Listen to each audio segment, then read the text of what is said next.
Per il·lustrar-nos d'aquest tema vendrà un expert en aquest camp, que és en Josep Castellà, enginyer i director tècnic de Zehnder, i ens explicarà una mica com podem fer que la ventilació sigui el més eficient possible i contribueixi en aquestes línies mestres dels nous edificis de consum quasi nou.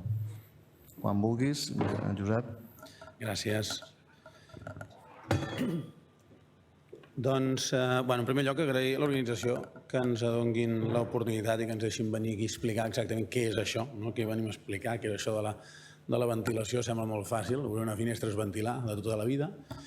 I arriben aquests senyors dient-nos com ho hem de fer, com es pot fer bé, com es pot fer malament. No, les coses no es fan ni bé ni malament, és senzillament pensar com es poden fer de manera més intel·ligent i pensar com ens poden ajudar a nosaltres, com ens poden ajudar a viure millor, a viure més confortable, a viure més saludable. I el que vull fer és, d'alguna manera, primer explicar què són aquests sistemes, com funcionen, com treballen, com es veuen, com s'ha d'entendre, per què parlem de ventilació. Per això, a mi sempre m'agrada introduir els estàndards de construcció de consum quasi nul, que a més és una miqueta, una miqueta no, del tot, el per què estem avui aquí. Estem parlant d'edificis de baix consum. Segurament alguns d'aquí coneixeu estàndards com Passive House, hi ha qui li agrada i a qui no. Alguns altres coneixeu l'estàndard Minergie, molt igual, que és un estàndard suís. Altres coneixereu el LEED, Plata, Or, Platinum. Altres coneixereu BREEAM, Verde. Tots, al final, WELL, per exemple, que es basa més en el confort i la salut. Però tots aquests estàndards, al final, són estàndards de construcció d'edificis de consum quasi nul, que el que volen són, bàsicament, tres coses. Anem a parlar de 2 punts. Un és la reducció de consums, de la demanda energètica, fer que els edificis contribueixin, que és una de les partides més importants en les emissions de gasos contaminants, efecte hivernacle, CO2. Per tant, és reduir la demanda energètica, reduir el consum, eficiència, promoure l'eficiència energètica. I l'altre és, i no ens n'oblidem, perquè al final és el motiu perquè la gent realment això s'ho creu i ho aplica, és el confort i la salut, és viure millor. Jo no conec absolutament ningú i conec molts usuaris de cases passives, Minergie, certificades. Aquí en tenim exemples. De fet, alguns dels exemples més importants del món precisament estan aquí. Ningú que el primer que justifica, explica o et diu per què ho ha fet, el primer que diu és per salut i per confort. O quan li dius com es viu a casa teva, no t'ensenya, o que t'has fet una casa passive no sé quantos, Premium Plus de la muerte. El que et diu és, mira la factura. No, la gent et diu, hòstia, com dormo. Hòstia, doncs no tinc mal de cap. Descanso millor que mai. Quan surto i dormo a casa de la meva sogra, hòstia, m'aixeco fatal. Aquestes tonteries, que semblen tonteries, són veritat, algú diu, sí, ja, la sogra. Aquestes tonteries, al final, aquest tipus d'edificis es basen en un concepte i és en treballar 4 o 5 punts essencials. De fet, un dels primers estàndards que va haver-hi a Europa va ser Passive House, després n'hi ha molts altres, però que al final sintetitzava què he de fer per fer una casa eficient, per fer un edifici de consum quasi nul, que al final és el que teòricament estem obligats a fer tots, millor o pitjor, sense acabar de saber al final què hem definit com a edifici de consum quasi nul en aquest país. En termes generals, després, que és veritat que cada comunitat i cada govern el que ha fet és anar treballant-ho i alguns precisament fins i tot han adoptat literalment estàndards com el Passive House.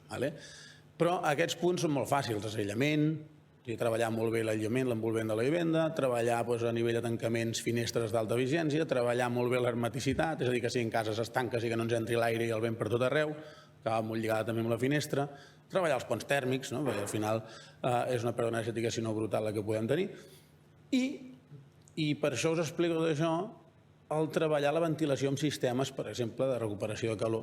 Per què?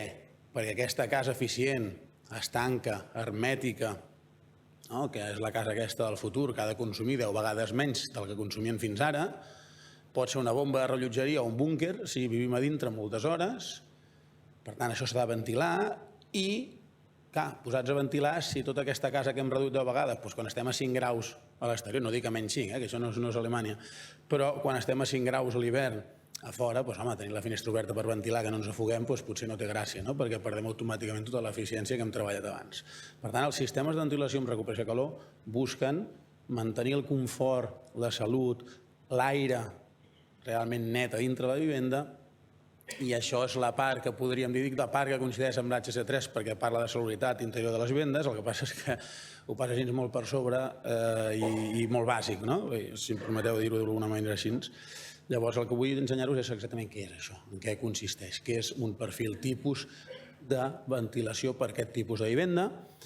I també dius que això no és nou, això avui es treballa per vivenda nova, per rehabilitació, per tot tipus d'usos, amb tot tipus de sistemes i maquinàries que al final serveixen per totes les aplicacions possibles, per edificis multifamiliars de 200 pisos, per la caseta adossada, per la caseta aïllada, per la reforma, absolutament per tot té solucions, i que segurament sistemes d'aquests aplicats amb conceptes d'estàndard de consum quasi nul, segurament avui ja podem dir que a Espanya hi ha més de 2.000 i 3.000 exemples sense cap tipus de dubte. Vull dir que no estem parlant d'alguna que és el futur, és el present. És la realitat d'avui, són aquest tipus de solucions, són aquest tipus de vivendes i és viure d'aquesta manera confortable dintre casa. Per tant, sense allargar-me més, al final aquesta introducció per mi és de les més importants. Precisament el que parlarem és beneficis, què ens aporta al final un sistema de ventilació, que és el que us estava una miqueta explicant ara, l'estructura, i després veurem consideracions tècniques, què passa amb la recuperació, si això existeix o no, què vol dir recuperar calor, com s'obté això, què és el que hi ha a dintre, al final per què hem de ficar aquest tipus de màquina. I fixeu-vos que quan parlo de beneficis, el primer, i sobre el que començo parlant, és en termes de salut. Comencem a veure titulars, aquests ja molts tenen temps, l'exposició prolongada a la contaminació ambiental em causa malalties cardíaques, que el 90 i tants % ara, els titulars, el primer comença pel 94 i ja són del 98, però vull dir que a més del 90% dels espanyols al final respiren aire contaminat, el 98,6% respira aire contaminat, imatges, jo soc de Barcelona, sempre fico les Torres de Madrid, saps? Allà no els hi senten bé, però el mateix exemple també aquí s'intueix que al final hi ha la Sagrada Família. Aquests episodis bàsicament de bon temps i que fa que al tenir altres pressions tota la contaminació que moltes vegades no en som conscients que generem es manté, es queda aquí, comencen a disparar-se tots els indicadors i llavors es comencen a aplicar mesures dramàtiques perquè, senyor, s'ha acabat circulant amb els cotxes per entre les ciutats, no podem aparcar, ara no es pot entrar. Això és una realitat, cada vegada passa més. Abans passava menys freqüentment i ara cada vegada passa més. Doncs en aquesta situació resulta que comença a preocupar-nos quin tipus d'aire respirem. Podem controlar aquest aire, podem controlar, millorar i reduir tota aquesta contaminació que respirem a dins de casa nostra? Sí. Per tant, aplicar sistemes de ventilació ben aplicats com el que veurem ens ajudarà a això. Madrid i Barcelona superen el nivell màxim permès de contaminació i aquest tio, que és així una mica graciós, no? Si aspires, expiraràs. Al final arribem a aquest tipus de conclusions. La concentració de CO2 supera registres històrics, vam passar al llindar dels 400 ppm ja fa un temps. 400 ppm a nivell per respirar nosaltres a l'exterior és correcte, vull dir, no ens alarmem. Ens hauríem d'alarmar més si pensem en què passa a dins d'un habitacle, a dins de casa nostra, a la nostra habitació, si dormim amb la nostra parella i tenim l'habitació tancada perquè és hivern i ens passem 8 hores amb l'habitació tancada. I a sobre tenim la malla de tenir una vivenda eficient, una mica, i una mica hermètica i una finestra que tanca bé perquè ens va donar per reformar-la.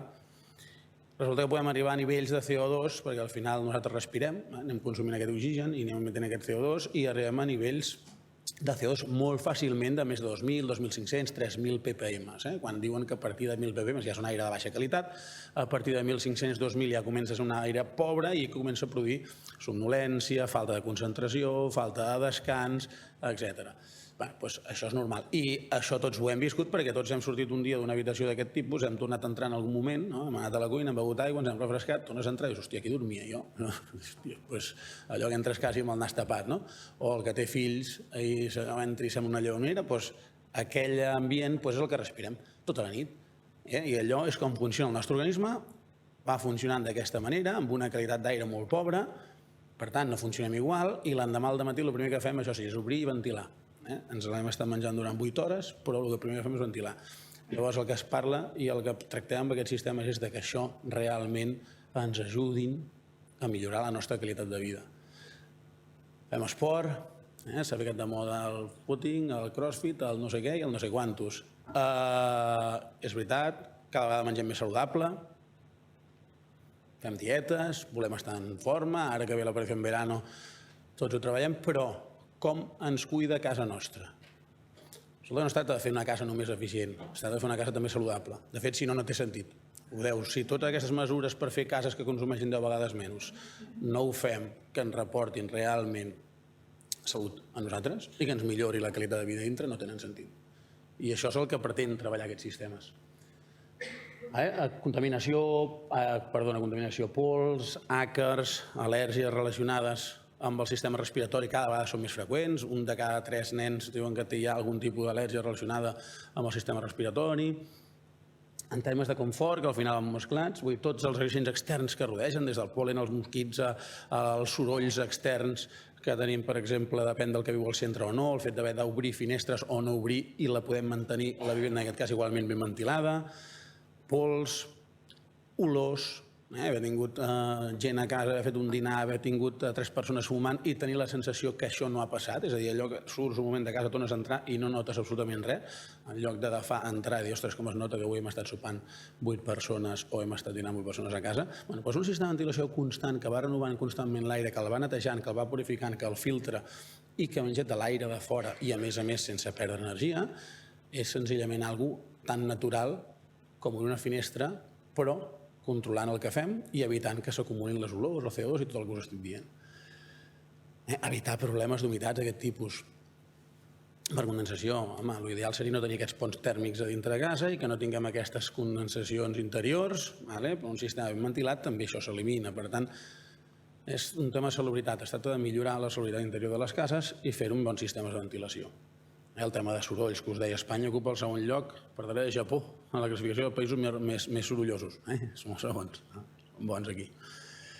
Aquí són gràfiques que analitzen el nivell acústic d'alguns dels països i nosaltres estem, com sempre, als límits. Una tonteria com aquesta, un sistema de ventilació que permet ficar finestres ben estanques, hermètiques, poder estar aïllat de l'exterior de casa nostra però amb una qualitat d'aire excel·lent, és més important del que sembla. I tot això que dèiem, la gent li pregunta i diu, aquest tio ens està venint aquí la moto, tot això resulta que és molt important, però la gent és conscient d'això. Home, cada vegada més. És a dir, cada vegada la gent et demana més això. I davant d'unes preguntes, això era una enquesta de la CICIT hi ha anys, deia, quins són els problemes mediambientals més importants que tens en el teu entorn més immediat? No em parlis de l'Amazones ni de l'Àfrica. I precisament la gent que deia, doncs mira, la brutícia, la contaminació, el trànsit, els sorolls, o sigui, realment a la gent li importa el que passa al voltant de casa seva i si ho pot evitar, cada vegada més estan tratant d'evitar-ho. I, òbviament, hem parlat de salut, hem parlat de confort, estalvi energètic. Al final la voluntat de tot això és reduir les emissions, reduir el consum, reduir la demanda energètica d'aquestes vivendes i reduir-la 8 o 10 vegades, sense cap tipus de dubte, quan pensem en aquest tipus d'edifici. Aquí, a més, fixeu-vos sobre una comparativa, i encara parlo de CT antic, i ho dic perquè per la gent encara és una referència molt important, perquè amb el nou, en aquest cas no tant del CTA, sinó de la part de l'HS3, la part de salubritat d'aire, fèiem un càlcul, sempre dèiem un edifici estàndard, perquè això és un estudi extern, i deien més o menys per on te perdia energia, en aquest cas, aquest edifici. Per això agafem un càlcul de càrregues avui que fèiem en qualsevol moment, i de fet, si ho fem amb el nou tècnic, ja veurem que tota la part de transmissions encara redueix més.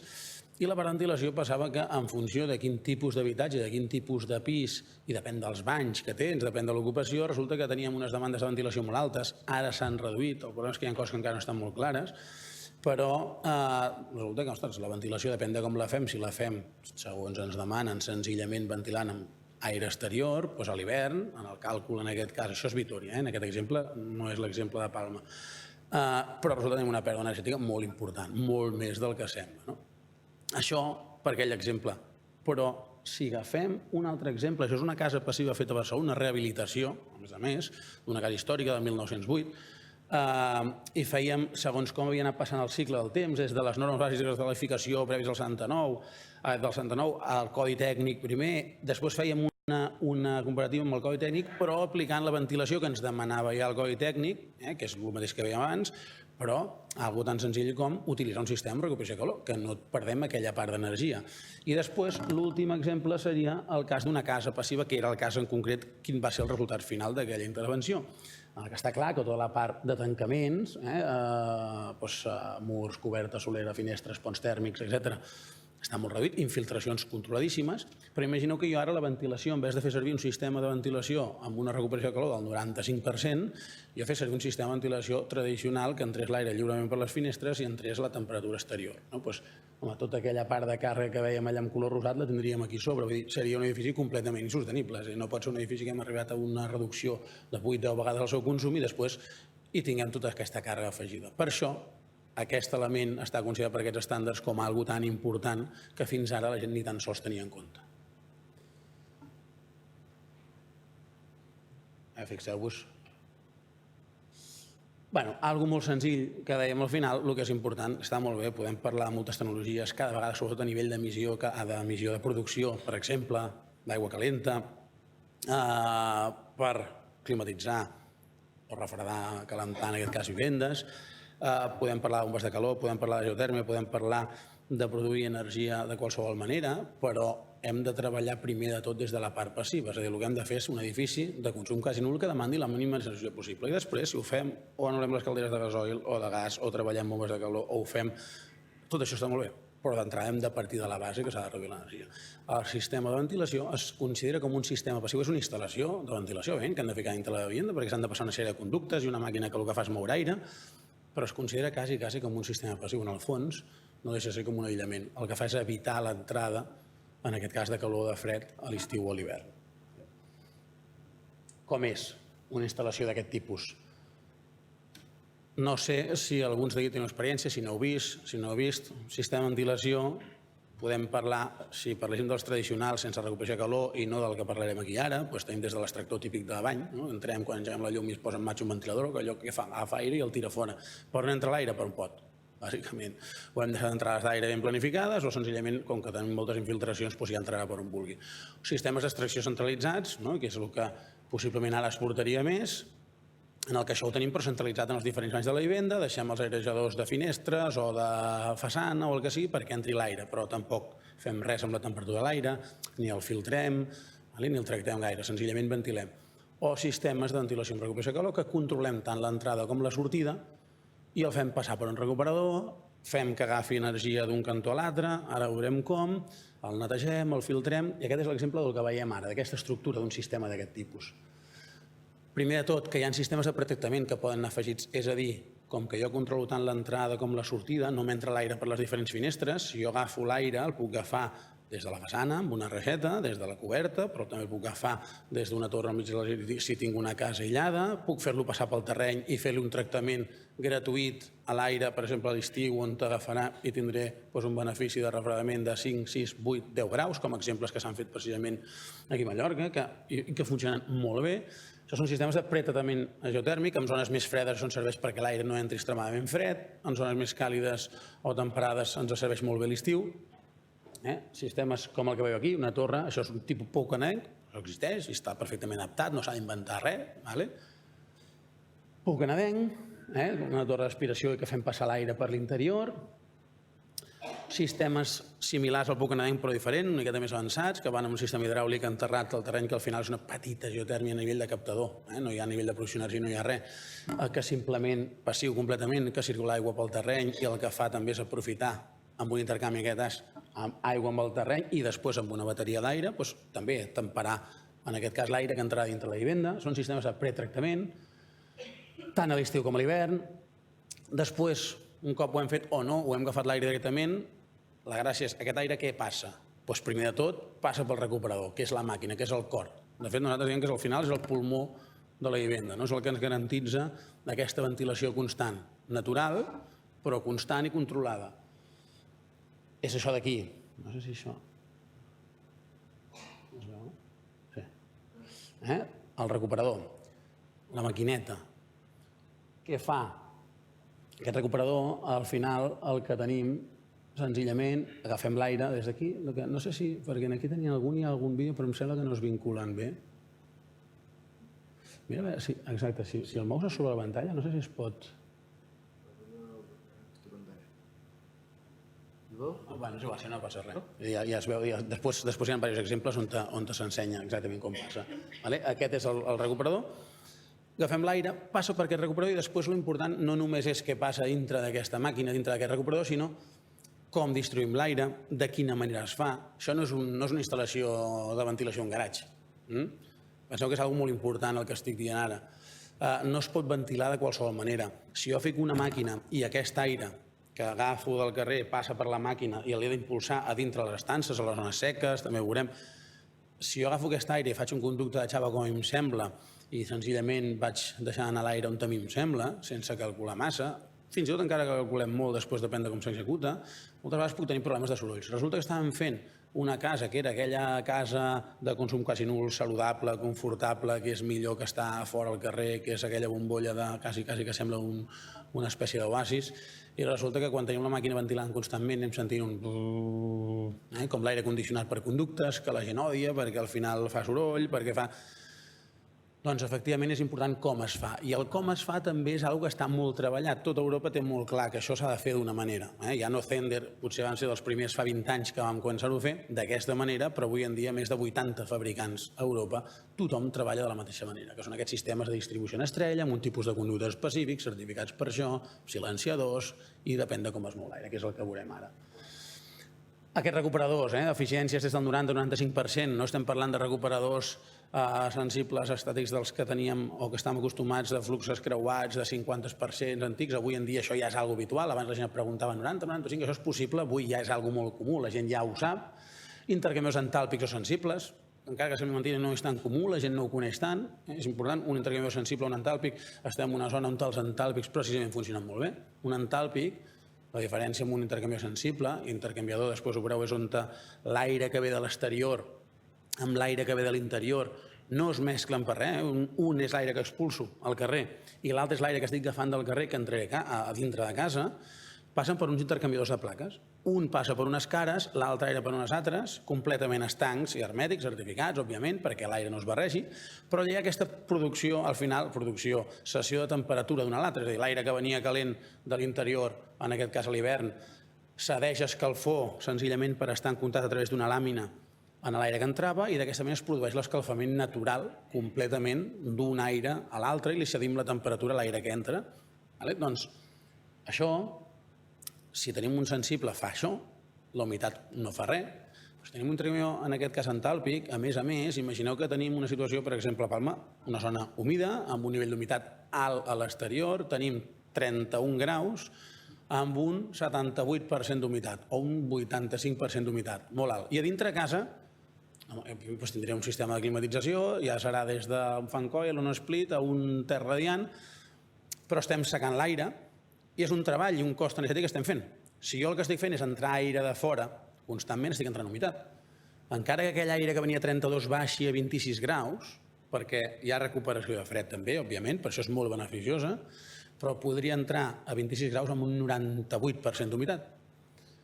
Moltes vegades ens interessa que aquesta humitat que teníem, que estem entrant, no entri, torni a marxar cap a fora, és a dir, redueixi l'entrada d'humitat. Això és el que fa precisament un intercanviador entàlpic. Entàlpic, precisament com que l'aire que tinc a dintre és un aire més sec, perquè he tractat jo, i l'estic tirant, aquesta diferència de pressió de vapor que hi ha a l'intercanvi en aquestes lames que separa un aire amb l'altre, el que fa precisament és també absorbir-li la humitat. Per tant, estic baixant la temperatura i a més traient la humitat. Per tant, una tonteria com aquesta, un intercanviador entàlpic, fa que estiguem ventilant constantment la vivenda i perdem molta més energia a nivell de temperatura, molta menys energia a nivell d'humitat. Per exemple, els aparells d'aire condicionat, algo tan senzill com això, poden tenir un rendiment fins a un 30 o un 40% més eficient perquè el cost més alt que tenen precisament és el de carregar-se la part latent, aquesta part d'humitat. Per tant, els sistemes entàlpics funcionen molt bé. Totes les màquines del mercat, almenys nostres, per exemple, no tothom i no tots els fabricants els tindran, però tenen les dues versions. S'ha de saber sempre quina faríem servir.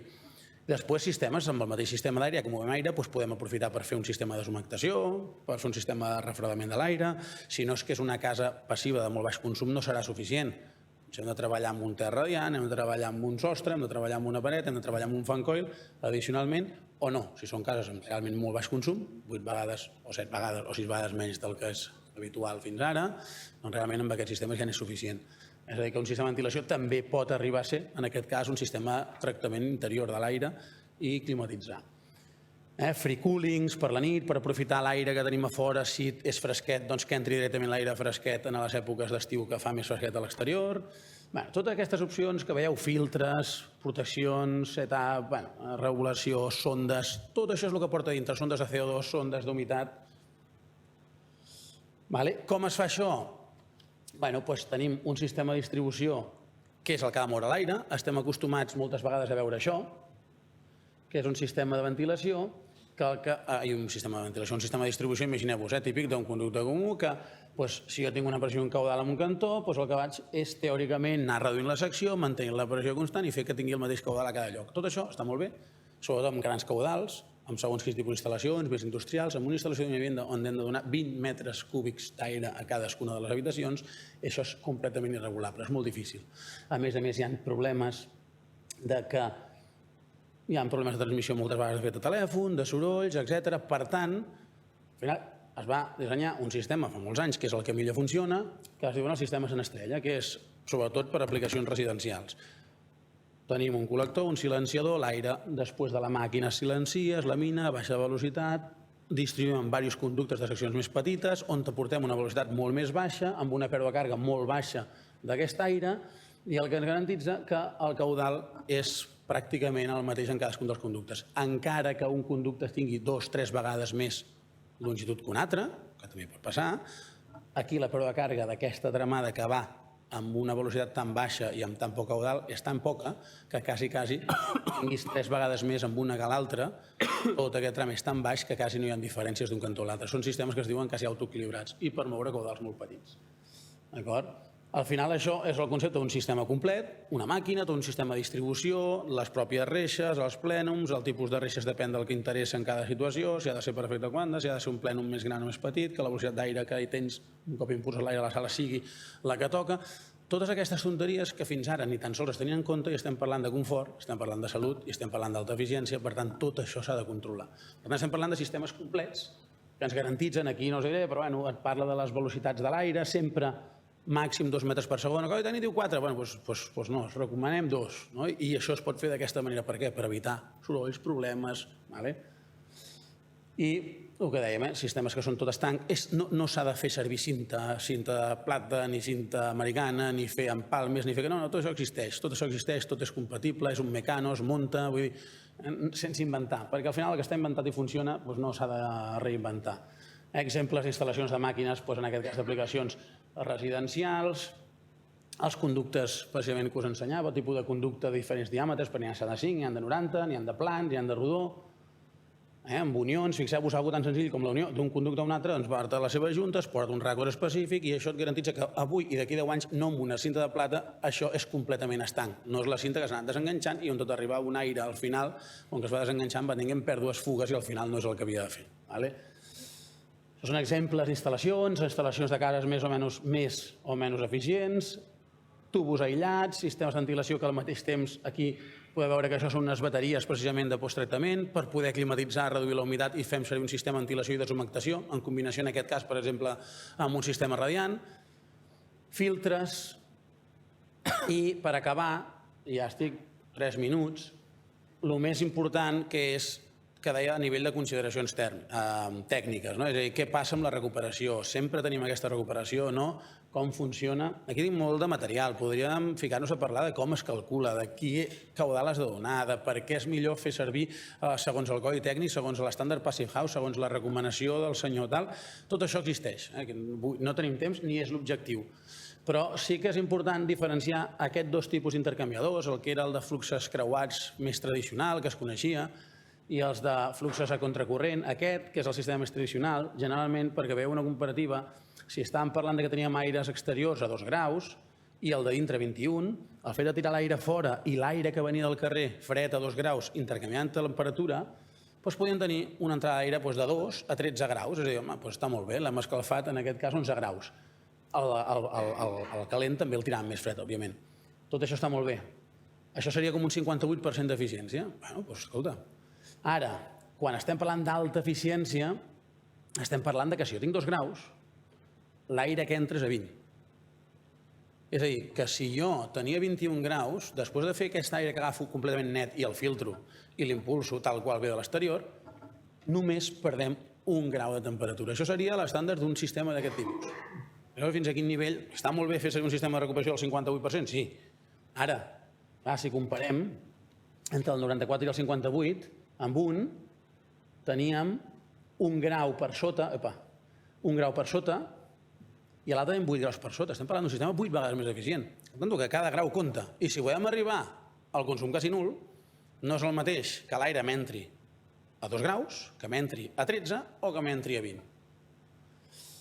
I ja per acabar, això, si féssim una comparativa des d'un sistema que recupera un 55% d'eficiència, un 90 i pico, fins al 98, que és la màquina, per exemple, certificada més alta, és fins a 22 vegades més eficient. Una tonteria, perquè cada vegada costa més poder reduir aquesta energia.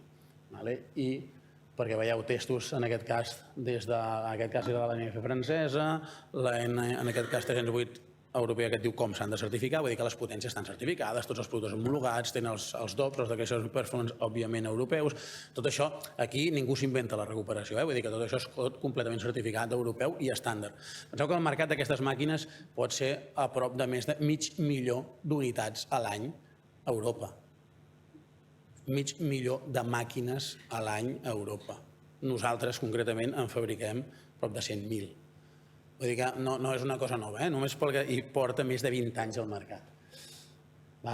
Només assegurar que a partir dels equilibrats que assegurin que els caudals són els correctes perquè el rendiment de les màquines han de ser els correctes. Per tant, hem d'assegurar que l'equilibrat està ben fet, per tant, hi han d'haver-hi aplicadors i, en aquest cas, serveis tècnics i gent que ho posi en marxa i que ho faci bé. Vull dir que no es pot fer de qualsevol manera. I que siguin estancs, etc. Això sí que no li vull donar tampoc aquí més voltes. El que és important és entendre què és un sistema de recuperació de calor, que són sistemes complets que ens han de portar confort i salut a dintre la vivenda. Per tant, no es pot fer de qualsevol manera. Per això està inventat un sistema que ens garantitzi que això no ens doni problemes ni sorolls i que realment sigui allò que us deia. Com ara estar a casa amb un sistema de ventilació serà com anar a córrer, com menjar fruita. És una casa que ens cuida i que realment millora la nostra salut. I no és cap tonteria, però per això s'ha de fer bé, no ho podem fer malament. Si ho fem malament ens ho hem carregat. Això ho passo, d'estanquitat, que és obvi. Però us he donat una molt breu síntesi, encara que haguem estat aquí un rato. Hi ha molt per donar, si algú té dubtes estarem per aquí. Però espero que els que no ho coneixeu us hagi quedat una mica més clar i entengueu la importància d'aquest tipus de sistemes. Gràcies.